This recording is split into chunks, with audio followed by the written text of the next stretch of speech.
You know how when you start talking about buying or selling a home, everyone comes out of the woodwork with tips and advice to help you through the process? Well, in today's video, I'm going to go over 5 of the more common pieces of advice that are given that are actually real estate myths.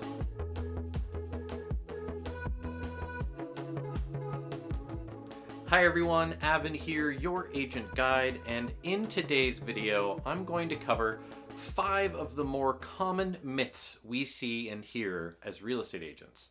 So let's start off with myth number 1, that you have to have 20% saved up for your down payment.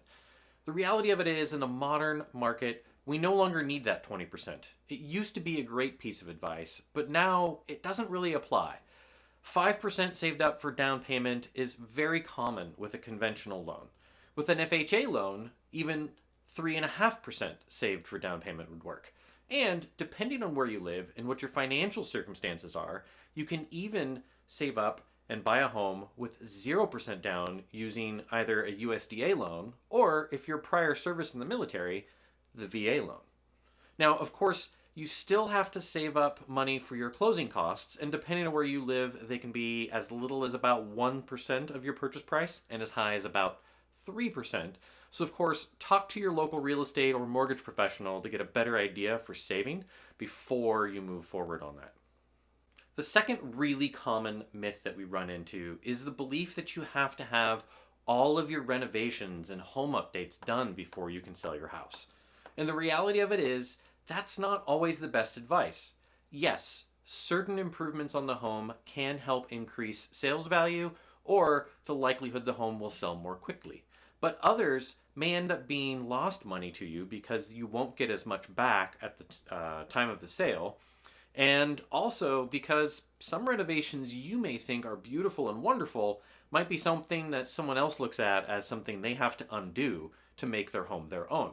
So of course, always talk to your real estate professional before you commit to making any of these renovations, because not only could it cost you money during the sale, it could also keep your home on the market longer or delay your overall sales price, which means you're paying out more money in mortgage and home prices are going up further while you're waiting. The third myth is a pretty easy one to believe is true, but the reality of it is it doesn't pan out. And that is that you shouldn't sell your home in the winter. And the reason it makes sense is because most people buy and sell their homes in the springtime and the summertime. Because that's when kids are out of school, that's when families can move, but more people are selling their homes and more people are buying. So it doesn't necessarily give you an advantage, because wintertime, there's fewer homes on the market, but people still need places to live.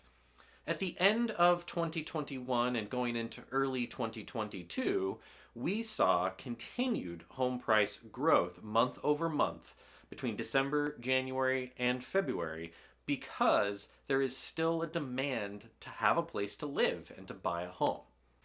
Hi everyone, thank you so much for watching today's video. I really hope it's bringing you value. Of course, if it is, please click the like and subscribe buttons and leave a comment below for the thing that's really stood out most for you. The fourth myth, and we're hearing this one a lot right now, is that home prices will correct. And in the stock market, we do see price corrections, but in the housing market, it's extremely rare. Since World War II, we've only had 2 instances where home prices nationally have come down even just a little tiny bit. One was only about a 2% price correction, which in the grand scheme of things means almost nothing long term. And the second one was the housing collapse of 2007 and 8. And that was a complete recession driven by bad lending practices. I mean, how many times have you talked to a friend, or maybe you've even said, I'm going to wait for housing prices to come back down before I buy my next home, or I buy my first home?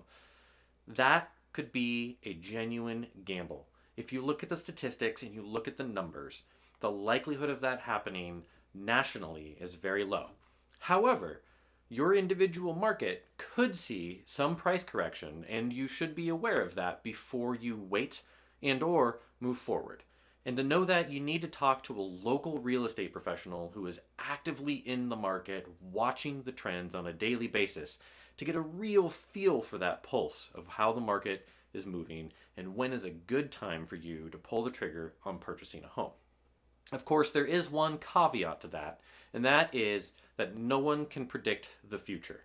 It is, in fact, a gamble. Statistically, yes, the odds are that home prices will stabilize or slightly continue to increase, but we won't know until it happens. All right, we're on to the fifth myth, and this one is one that I am really passionate about and I may lose some friends over. And that is that your home is your biggest investment. Now, the reality of it is your home is likely going to be an appreciating asset, and in all likelihood is an asset in that it will grow in value for as long as you own it.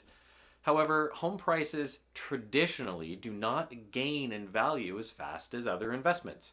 It's very difficult to get your money back out of it because you have to sell the place that you live or go through a lengthy, complicated refinance process. Versus other investments such as stocks or even rental homes, where you've got either cash flow or the ability to sell the asset quickly to get access to that money. The other reason I don't see a home as an investment is because you don't buy a home based off its ability to appreciate when you're buying the place that you plan on living. You're buying it because it's a place where you're going to have your family and your friends. You're going to grow memories and have laughter and cry and break bread, share meals, watch the Super Bowl. Your home is an emotional thing. That's why we say things like, home is where the heart is. And we don't buy stocks because stocks is where the heart is. Of course, every single market is different, and you need someone on your team that knows your market, which is why I always recommend have a talented real estate professional on your side as you're navigating through this decision process, either setting up to buy your first home, your second home, sell your current home. You need to have someone on your side who does this on a daily basis, who has a deep passion for it. And of course, if you do, fantastic. But if this isn't what you do full time, find the right person to be your trusted advisor and partner in this.